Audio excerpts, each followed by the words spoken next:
Selamat siang, selamat berjumpa lagi dengan podcast PGRI Kabupaten Jember yang cukup lama istirahat ini karena beberapa hal, kesibukan dan lain sebagainya, dan juga beberapa narasumber yang kita undang karena kesibukannya belum bisa memenuhi undangan dari PGRI Kabupaten Jember. Alhamdulillah hari ini saya kedatangan narasumber ya yang kita undang dari kepala sekolah yang mungkin dari wajah tidak asing gitu ya, tapi informasinya adalah yang terupdate, yang terbaru.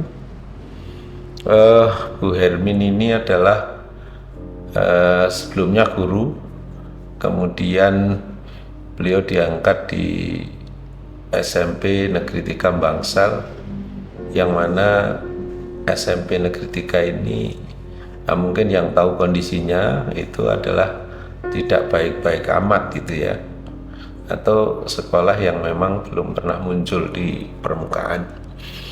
Tapi dengan kehadiran Bu Hermin, sekolah ini dipoles, didorong, dikembangkan ya, tentunya menjadi sekolah yang sesuai dengan potensi yang dimiliki oleh sekolah itu. Untuk itu lebih jelasnya nanti beliau akan cerita gitu ya, setelah ditempatkan di SMP Negeri 3 Bangsal Sari itu seperti apa kondisi awal di sekolah itu ya, dan bagaimana Bu Hermin mengajak para guru, para sumber daya yang ada di sana itu untuk berpikir sama, untuk bervisi sama, bahwa sekolah ini harus baik ya, harus ya artinya berprestasi dengan bidang-bidang yang mungkin sesuai dengan kondisi yang ada di SMP Negeri 3 Bangsal Sari.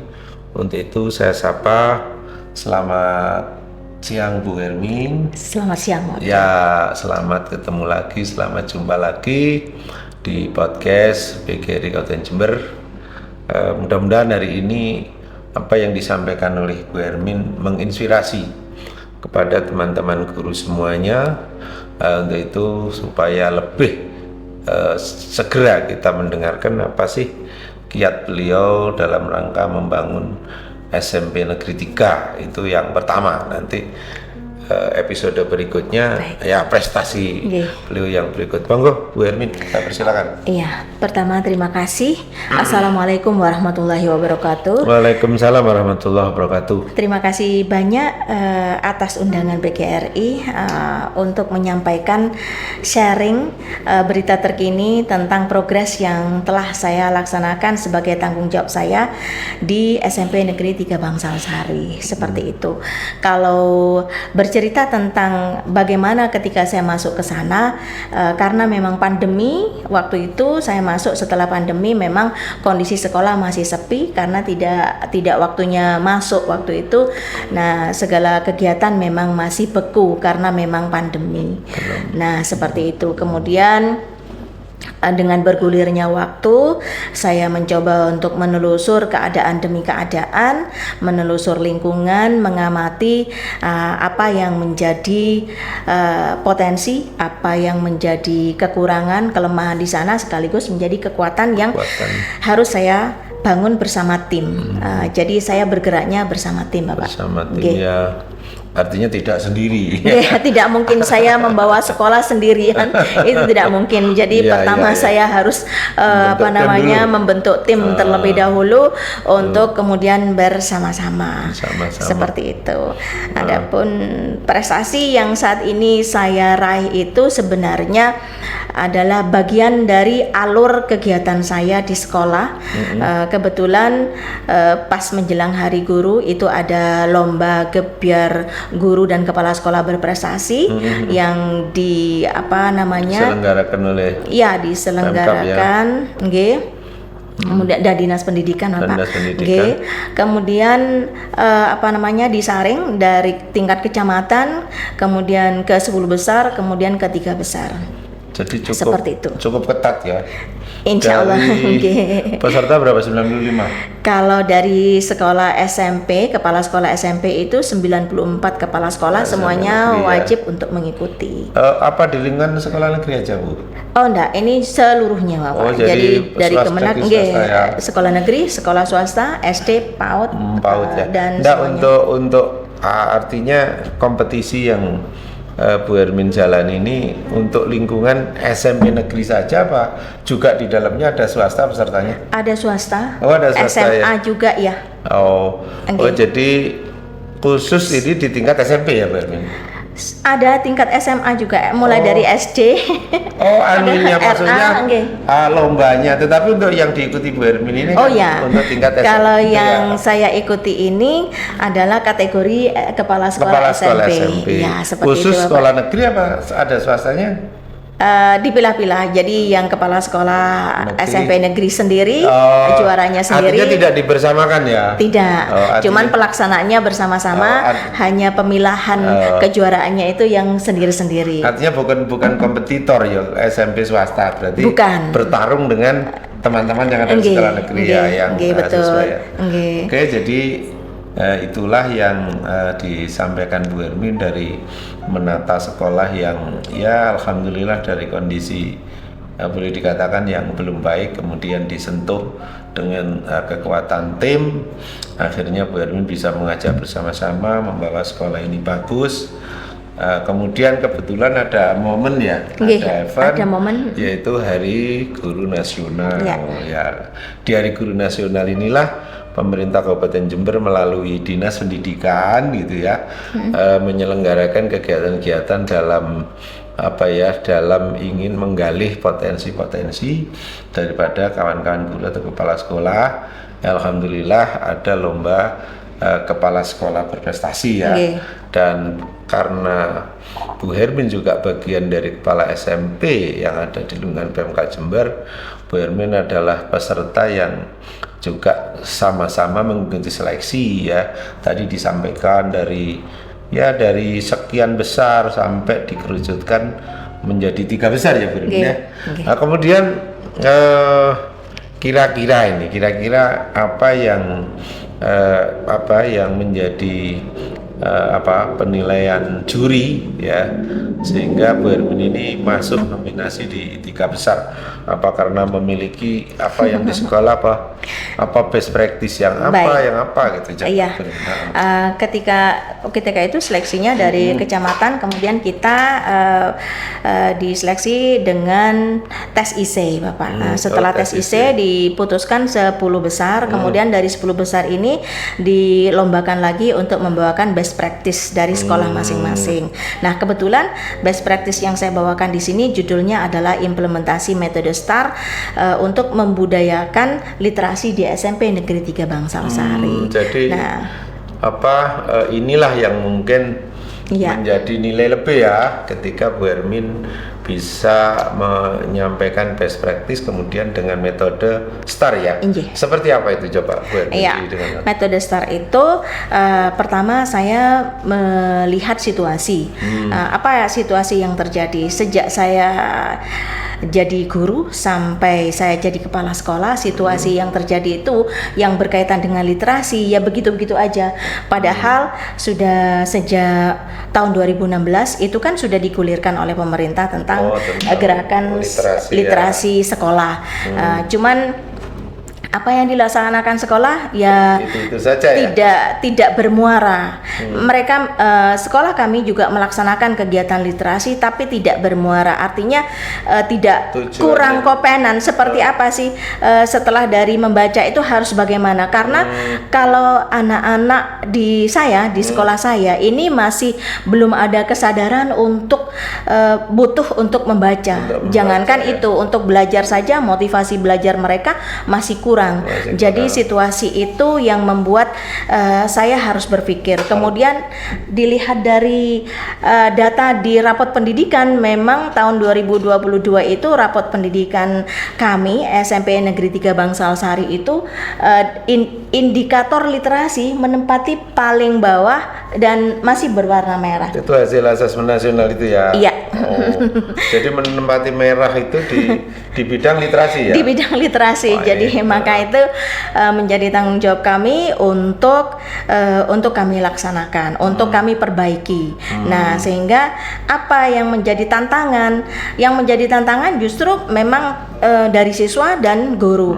Kenapa? Siswa kami masih belum memiliki motivasi untuk belajar, kemudian apalagi untuk membaca secara mandiri dan bertanggung jawab, itu masih jauh. Nah, itu keadaan siswa kami, input dari siswa kami itu masih low atau di bawah, meskipun tidak menutup kemungkinan bahwa di antara anak-anak itu ada yang brilian juga, ada mereka yang bisa berprestasi, tapi rata-rata memang low, harus punya daya juang untuk ngopeni anak-anak itu lebih maksimal. Tapi apakah ada Bermin sekolah itu non sewu anak-anak untuk termotivasi membaca, adakah perpustakaan yang bisa diakses oleh anak-anak, adakah koleksi buku-buku yang menarik sehingga ini kan menjadi bagian bagaimana meningkatkan literasi. Kondisinya kayak apa ini? Kondisi perpustakaan sementara ini masih perbaikan-perbaikan, masih belum banyak buku bacaan yang bagus, sehingga kami berupaya untuk mengadakan itu. Nah, tapi kan sudah ada kemudahan-kemudahan.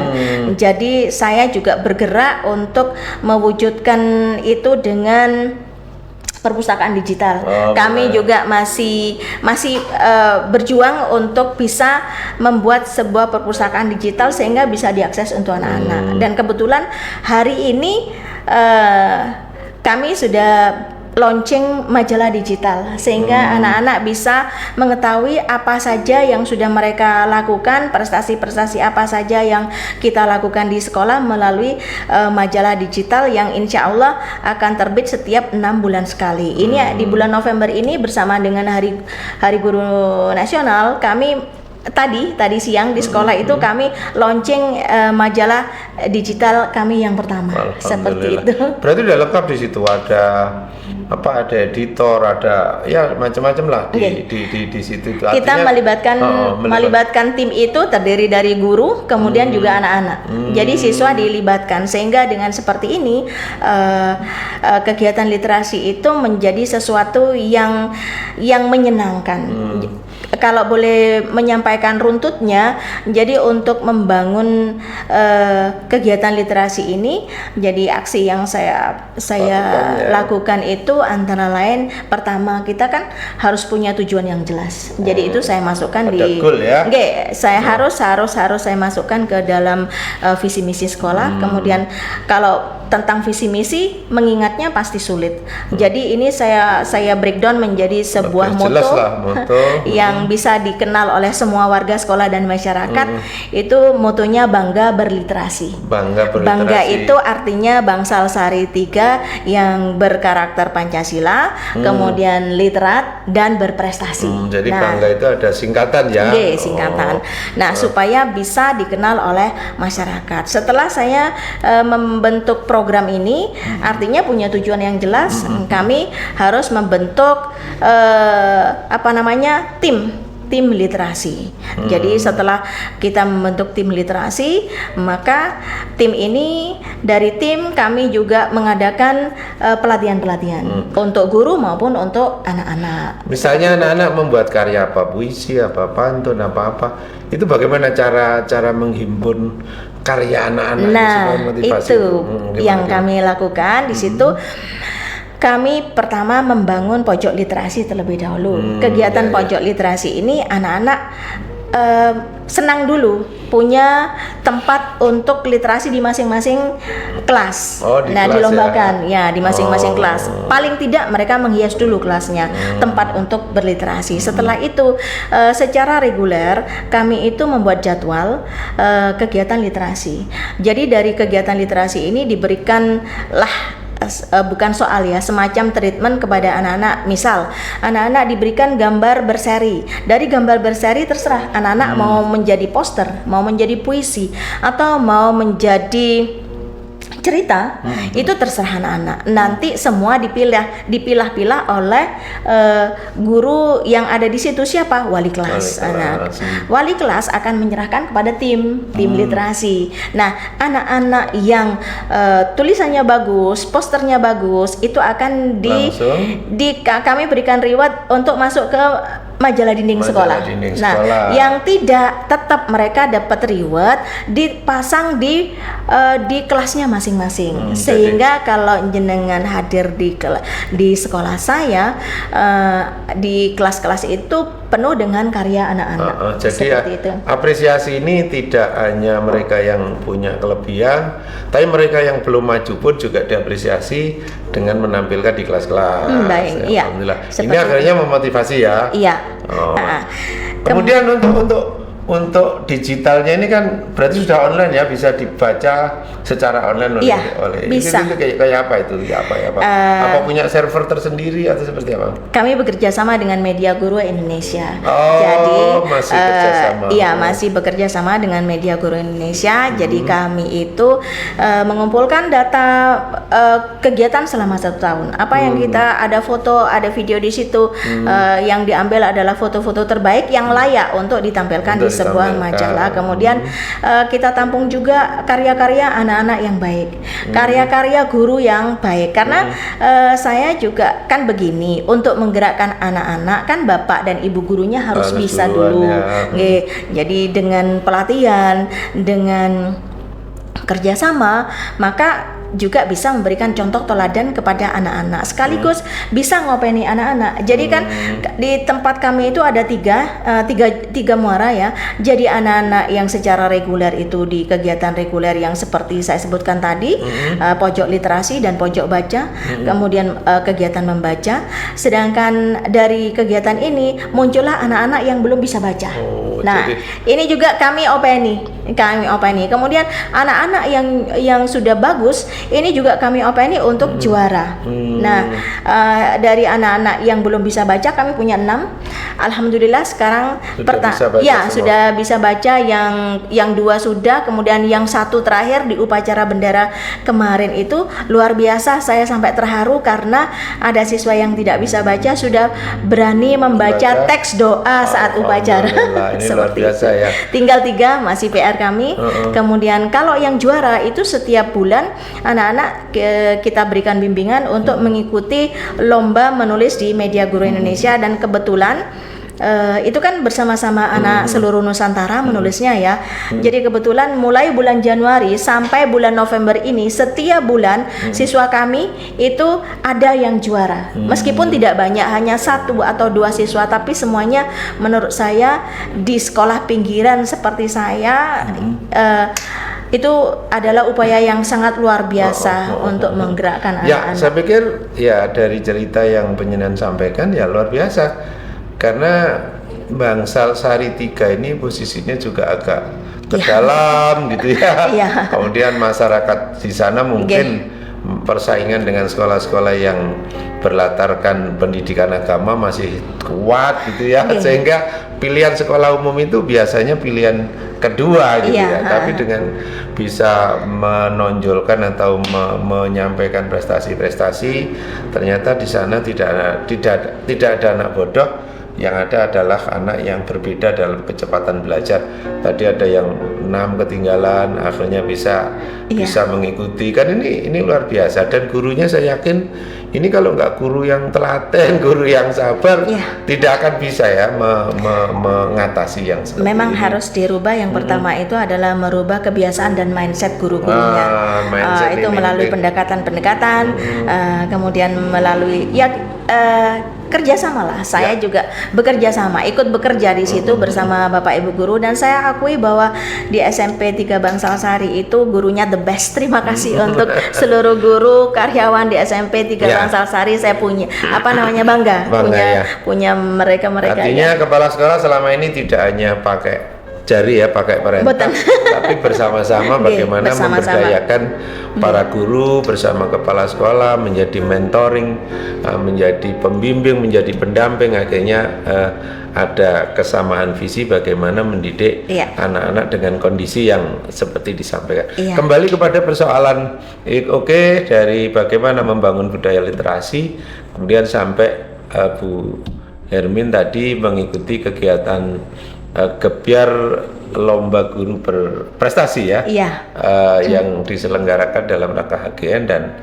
Bu Hermin nomor 3 ya. Inilah 3 besar ini luar biasa ya. Jadi energi yang luar biasa, dan Bu Hermin lawan-lawannya tadi disampaikan bahwa mereka juga bukan lawan-lawan yang sederhana, mereka adalah kelas-kelas guru penggerak atau kelas-kelas yang lain, sehingga ini adalah luar biasa. Bu Hermin dari kepala SMP 3 yang tidak mungkin hanya masih beberapa tahun dan masih bersaing. Nah, bagaimana ceritanya nih Bu Hermin?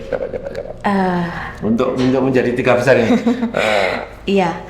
Bagi saya yang penting saya mengikuti alurnya, kemudian menikmati prosesnya.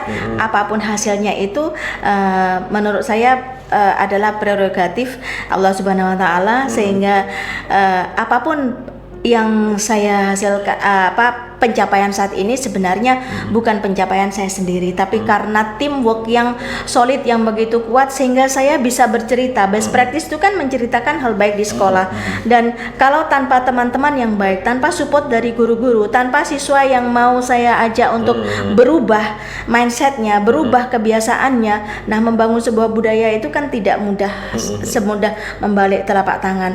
Nah, karena kegiatan yang luar biasa oleh guru-guru dan siswa itulah yang bisa saya ceritakan dan bisa saya sharing, sehingga saya mungkin mendapatkan kriteria apresiasi sehingga saya memperoleh juara 3. Jadi luar biasa, Bu Hermin menginspirasi ya, kepada seluruh guru pertama yang ada di bangsa, menginspirasi murid-muridnya. Mudah-mudahan dengan podcast ini apa yang sudah dilakukan oleh Bu Hermin juga bisa menginspirasi teman-teman yang lain, karena saya yakin ya ilmu itu datangnya dari mana-mana, apalagi hari ini ketika kita tidak mau diam gitu ya, insya Allah mengakses ilmu pengetahuan akan selalu didapat. Jadi juara tiga ini yang jelas ada debat tadi ya diceritakan. Debat itu debat antar peserta apa dewan juri yang memberikan materi kemudian kita suruh jawab, itu seperti apa? Waktu itu debatnya adalah kita diberikan materi, dewan juri yang membacakan, kemudian kita yang menjawab pertanyaan, seperti itu. Oh, jadi ada semacam umpan balik ya dari juri ya? Kemudian ditanya, misalnya ada persoalan begini, seperti apa misalnya, gitu ya? Waktu itu persoalannya kebetulan yang ditanyakan adalah apakah Anda setuju bila anak tidak sekolah itu adalah dari faktor ekonomi. Waktu itu. Terus jawabannya Bu Hermin apa pada waktu itu? Jawabannya ya saya jawab sesuai dengan keadaan yang ada di sekolah saya, bahwa faktor ekonomi bukan satu-satunya penyebab anak tidak sekolah. Ya, karena di sekolah saya itu orang tuanya banyak yang orang tua itu berkemampuan, tapi kesadarannya tidak ada. Kesadaran untuk menyekolahkan anaknya kurang ya, bukan tidak ada, kurang karena merasa sudah berkecukupan, ngapain masih sekolah gitu ya. Sudah punya tak kira jadi apa aja banyak peseh gitu kan. Atau melihat setelah sekolah mau jadi apa. Nah, ini yang artinya itu. Ada budaya-budaya dan kebiasaan yang menghambat ya. Kemudian yang kedua itu adalah budaya menikahkan anak-anak secara dini. Pernikahan dini ya. Iya, pernikahan dini. Jadi kami punya anak-anak yang kelas 7 itu bertunangan dengan anak kelas 9. Ketika mereka bolos, kemudian kita cari, ternyata mereka ada di rumah salah satu orang tua. Nah, ketika kami tanya, kenapa kok bolos? Ya, enggak apa-apa, sama ayah sama ibu boleh. Nah, kita mau bilang apa? Nah, ini kan artinya kita masih harus memberikan penyadaran ke masyarakat. Kalau yang faktor ekonomi, kita bantu secara, misalkan ada anak ya, kita punya anak yang tempatnya jauh, kemudian kita carikan siapa yang bisa nunutin anak ini, kemudian mohon maaf di sekolah kami juga tidak punya alat transportasi, rumahnya tidak, jauh. oke, jadi dinunutkan ke Harus, temannya. ya, Dinunutkan abonemen dengan temannya ini. Iya, dinunutkan ke temannya. Kemudian kami itu secara sukarela Mengganti. sukarela gini. Jadi ada yang ngasih sarapan, ada yang ngasih Masya transportnya seperti jadi semacam gotong royong. Anak-anak itu juga sudah memahami bagaimana keadaan temannya.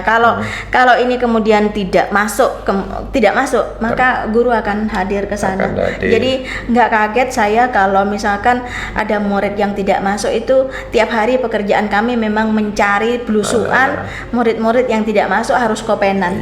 Seperti itu. Saya pikir ini luar biasa ya, karena persoalan yang kita hadapi secara umum Indonesia ini, kalau bicara human index ya, atau indeks sumber daya manusia, memang angka putus sekolah itu masih dihitung gitu ya. Banyak. Angka rendah membaca dan seterusnya, kesehatan dan seterusnya, kemudian pendapatan per kapita, ini menjadi kendala yang gitu. Tapi alhamdulillah tadi Bu Erwin menginspirasi bagaimana ketika ada siswa yang kebetulan secara ekonomi masih belum beruntung, tapi dia punya motivasi ingin melanjutkan sekolah.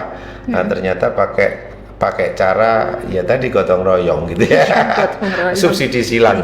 Siapa yang mensubsidi makanan, siapa yang mensubsidi jadi paket. Kita semacam ada jimbitan begitu jadi bukan seperti apa kita siapa yang persembahan seperti itu. Jadi artinya, kepedulian ada menyentuh kepedulian lah mereka. Ternyata ada saudara kita yang punya semangat tetapi tidak punya modal gitu ya. Nah, ini contoh bahwa bagaimana teman-teman guru yang lain ketika kita menghadapi anak-anak yang memang kasusnya sama, secara ekonomi tidak mampu, orang tuanya juga kebetulan pas-pasan dan dia kepingin sekolah, ya tentunya inilah yang harus kita lakukan. Kita tidak boleh hidup di Menara Gading, tidak pernah turun gitu ya, sehingga tidak tahu apa yang terjadi.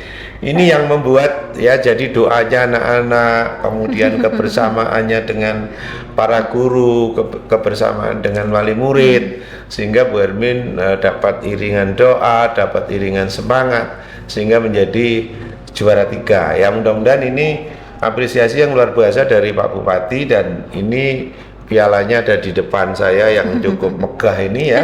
Ini sebagai penanda gitu ya, bahwa sebuah prestasi itu dihargai, sebuah prestasi itu diapresiasi. Dengan harapan Bu Erwin menjadi semangat, pemerintah daerah dapat diuntungkan, karena ketika kita punya guru-guru seperti Bu Erwin dan teman-temannya, saya yakin persoalan drop out, putus sekolah ini sedikit demi sedikit bisa ditekan. Saya yakin begitu ya, Bu. Insya Allah ya. Insya Allah. Nah, mungkin ada sesuatu yang belum tersampaikan, yang ingin disampaikan kepada teman-teman harus seperti apa.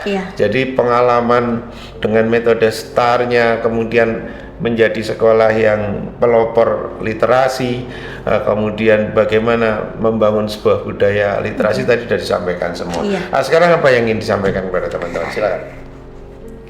Ya sebagai closing statement ya Pak. Jadi dalam sebuah pencapaian itu apapun, di situ tidak ada the best man, tapi yang ada itu adalah the best team. Kemudian apapun pencapaiannya, prestasi apapun itu bukan sesuatu untuk dibanggakan, tetapi adalah sesuatu yang untuk dipertanggungjawabkan. Demikian. Terima kasih. Luar biasa ya. Tidak ada individu hebat. Yang ada adalah teamwork, gitu ya. Dan sebuah prestasi tidak untuk menjadi kebanggaan, meskipun kita bangga dengan prestasi, tetapi bagaimana prestasi itu bisa mensupport untuk lebih berprestasi lagi, gitu ya. Sehingga artinya dengan yang namanya katanya itu adalah keinginan selalu berprestasi, itu adalah penting. Motivasi berprestasi ya. Ini adalah penting untuk seorang itu menjadi yang berhasil. Ternyata Bu Erwin sudah memiliki motif berprestasi. Alhamdulillah hari ini membawa sekolah, gitu yang paling penting, membawa sekolah yang ada di pinggiran, meskipun pinggiran kota, tetapi dengan beraneka ragam kebudayaan mereka, kebiasaan mereka yang masih belum antusias untuk menyekolahkan anak-anaknya supaya mereka ya tidak menjadi anak yang bodoh gitu ya. Nah, ini adalah pekerjaan yang luar biasa. Mudah-mudahan apa yang disampaikan oleh Bu Hermin hari ini menginspirasi kita semua, dan semoga Bu Hermin selalu berprestasi ya. Dan tentunya saya yakin mudah-mudahanlah apresiasi ini juga mendapatkan apresiasi lebih lanjut dan mendapatkan tugas yang lebih berat lagi gitu ya. Karena orang hebat itu orang yang dapat menyelesaikan tugas-tugas bukan yang ringan tetapi yang lebih berat. Kalau hari ini di Bangsal Sari 3 mungkin hanya 7 rombel atau 8 rombel, mungkin nanti satu saat dapat tugas yang lebih besar lagi, bisa 16 atau 21 rombel. Ini adalah contoh bahwa kita harus dinamis ya, tidak boleh statis.